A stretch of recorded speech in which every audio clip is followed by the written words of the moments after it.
Hello everyone, welcome to recipes of Chikkamagaluru. ಇವತ್ತಿನ ವಿಡಿಯೋದಲ್ಲಿ ನಾವು ಮೆಂತೆ ಪುಡಿ ರೆಸಿಪಿನ ನೋಡೋಣ. ಇದಕ್ಕೆ ಬೇಕಾಗಿರೋಂಥ ಇಂಗ್ರೀಡಿಯೆಂಟ್ ಲಿಸ್ಟ್ ಈ ರೀತಿ ಇದೆ. ಒಂದು ಪ್ಯಾನಲ್ಲಿ ಅರ್ಧ ಪಾವು ಉದ್ದಿನಬೇಳೆನ ಚೆನ್ನಾಗಿ ಹಸಿ ವಾಸನೆ ಹೋಗೋವರೆಗೂ ಲೋ ಫ್ಲೇಮಲ್ಲಿ ರೋಸ್ಟ್ ಮಾಡ್ಕೊಬೇಕು.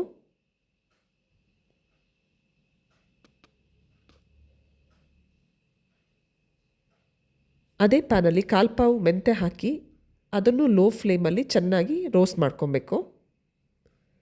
ಇದೆರಡನ್ನೂ ಕಂಪ್ಲೀಟಾಗಿ ಆರೋದಕ್ಕೆ ಬಿಡಬೇಕು.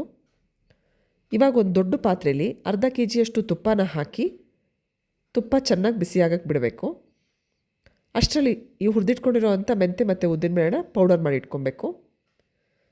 ತುಪ್ಪ ಚೆನ್ನಾಗಿ ಬಿಸಿ ಆದಮೇಲೆ ಅದಕ್ಕೆ 50 ಗ್ರಾಮ್ ಗೋಡಂಬಿ, 50 ಗ್ರಾಮ್ ಬಾದಾಮಿ ಎರಡೂ ಕಟ್ ಮಾಡ್ಕೊಂಡಿರೋದು ಹಾಕಿ ಚೆನ್ನಾಗಿ ಲೋ ಫ್ಲೇಮಲ್ಲಿ ರೋಸ್ಟ್ ಮಾಡ್ಕೊಬೇಕು.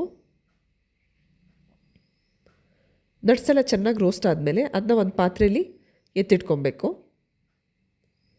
ಈಗ ಅದೇ ತುಪ್ಪಕ್ಕೆ 3 ಪಾವು ಗೋಧಿ ಹಿಟ್ಟು, ಪೌಡರ್ ಮಾಡಿಟ್ಕೊಂಡಿರೋಂಥ ಉದ್ದಿನಬೇಳೆ ಮತ್ತು ಮೆಂತೆ ಪುಡಿ ಹಾಕಿ ಚೆನ್ನಾಗಿ ಹಸಿ ವಾಸನೆ ಹೋಗೋವರೆಗೂ ಲೋ ಫ್ಲೇಮಲ್ಲಿ ರೋಸ್ಟ್ ಮಾಡಬೇಕು.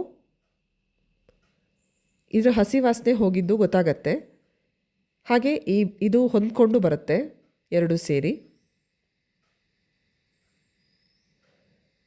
ಈ ಥರ ಚೆನ್ನಾಗಿ ಮಿಕ್ಸ್ ಮಾಡಾದಮೇಲೆ ಇದಕ್ಕೆ ಕಟ್ ಮಾಡಿ ಮಿಕ್ಸಿ ಮಾಡ್ಕೊಂಡಿರೋಂಥ 3 ಕೊಬ್ಬರಿದು ಪೌಡರ್ನ ಹಾಕಿ 3 ಪಾವು ಬೆಲ್ಲದ ಪುಡಿನ ಹಾಕಿ ಚೆನ್ನಾಗಿ ಲೋ ಫ್ಲೇಮಲ್ಲಿ ಮಿಕ್ಸ್ ಮಾಡ್ತಾ ರೋಸ್ಟ್ ಮಾಡಬೇಕು.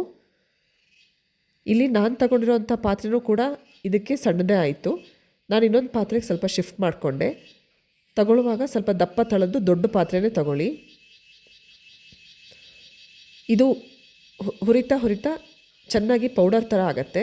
ಈ ರೀತಿ ಪೌಡರ್ ಕನ್ಸಿಸ್ಟೆನ್ಸಿಗೆ ಬಂದಮೇಲೆ ನಾವು ರೋಸ್ಟ್ ಮಾಡಿ ಇಟ್ಕೊಂಡಿರೋಂಥ ನಟ್ಸ್ನ ಹಾಕಿ ಚೆನ್ನಾಗಿ ಮಿಕ್ಸ್ ಮಾಡಿಕೊಂಡ್ರೆ ಮೆಂತೆ ಪುಡಿ ರೆಡಿ ಆಗುತ್ತೆ. ಇದನ್ನ ನೀವು ಚೆನ್ನಾಗಿ ಆರಿಸಿ ಏರ್ಟೈಟ್ ಡಬ್ಬಿಲಿ ಹಾಕಿಟ್ಕೊಂಡ್ರೆ 2 ಮಂತ್ಸ್ವರೆಗೂ ಸ್ಟೋರ್ ಮಾಡ್ಬೋದು.